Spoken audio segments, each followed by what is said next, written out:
Dan follows the girl home since he doesn't know why the bus driver lets her ride longer than the other girls. Welcome to USA Stories channel. Do not forget to subscribe and activate the bell button to receive all new updates. Now let's go to the story. Dan follows the girl home since he doesn't know why the bus driver lets her ride longer than the other girls. He recalled the occasion when he shook his head as he observed her long, gorgeous curls. He took out the clippers and shaved it all off in one determined motion. With her short crew cut, his daughter thought she looked like a boy, but he truly didn't have an option. He reasoned that at least that one issue had been resolved. In Utah, Philip Perry resides with his daughter, age 11. He departs early for work every morning, but he always trusted Isabella to get ready for school and ride the bus by herself. She had up till now. He was unconcerned when he saw the first tardy slip in her school bag. However, he became concerned when she got a second and third warning in a span of 2 weeks. Isabella had been raised in a loving home and had experienced a really happy childhood. Though they hadn't had much money, Philip always went above and above to make sure Isabella had everything she required. Patricia, his wife, would always reassure him that they will manage. He had no idea that life had different ideas. Patricia was diagnosed when Isabella was 3 years old, and she tragically died 6 years later. Despite his grief, Philip didn't give up. Instead, he sank his teeth into his decision to support his daughter.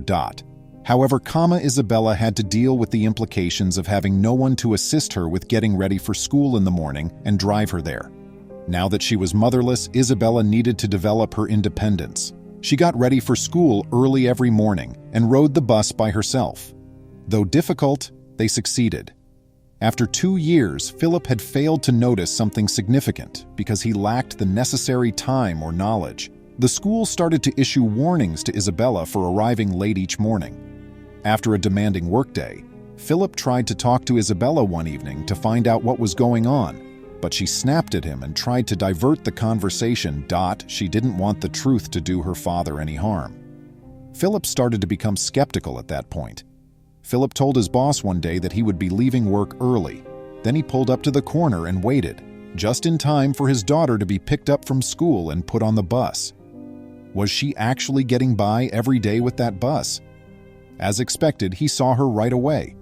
She and a couple of her companions boarded the bus promptly. All the way home, he rode the bus, but then he observed something. Philip was aware that Isabella was going through a trying time. She hadn't been the same since his wife died, and who could blame her? At the time, she had just been 9 years old. However, she had recently changed significantly in behavior, and Philip was determined to find out why. Philip sat Isabella down again the next evening. He handled the matter carefully, first by asking if Isabella was having difficulties sleeping at night. Did this explain her tardiness to school the previous week? Did she sleep too much? When he eventually questioned Isabella about the bus driver, she shook her head, but he saw the astonishment light up in her eyes. Isabella was asked by Philip why she was being kept on the bus longer than the other children. Could that be the reason for her daily tardiness to school? Then Isabella told him everything, opening up to him. Even after all the other kids had left, the bus driver had been leaving her on the bus in the morning and evening. When she revealed that it was because of her hair, Philip was astounded. Was something wrong with her? After her mom departed, Isabella had struggled with her hair every morning. Her father was not surprised by this discovery. He knew exactly what the issue was. Isabella had actually had several blowouts with her father about her hair.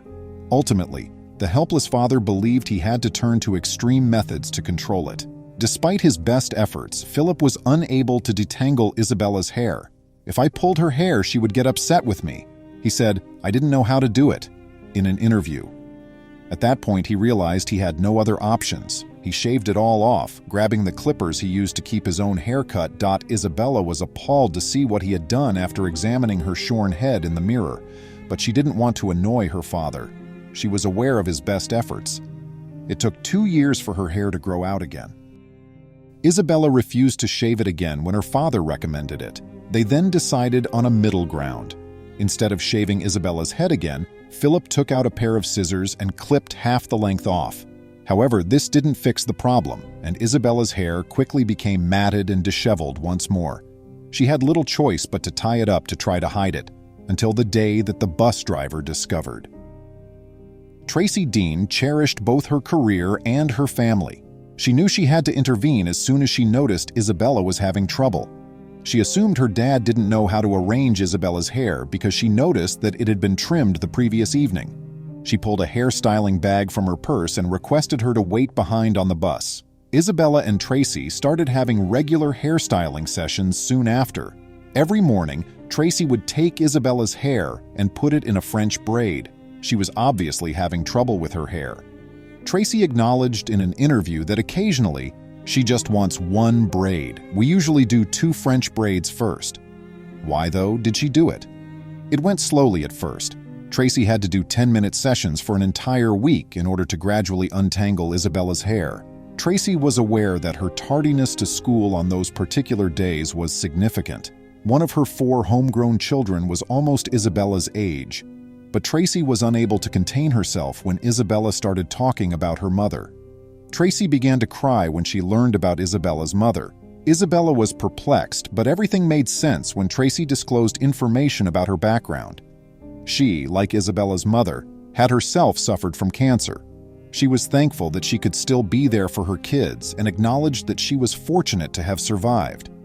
"My children and spouse weren't the only reasons I lived."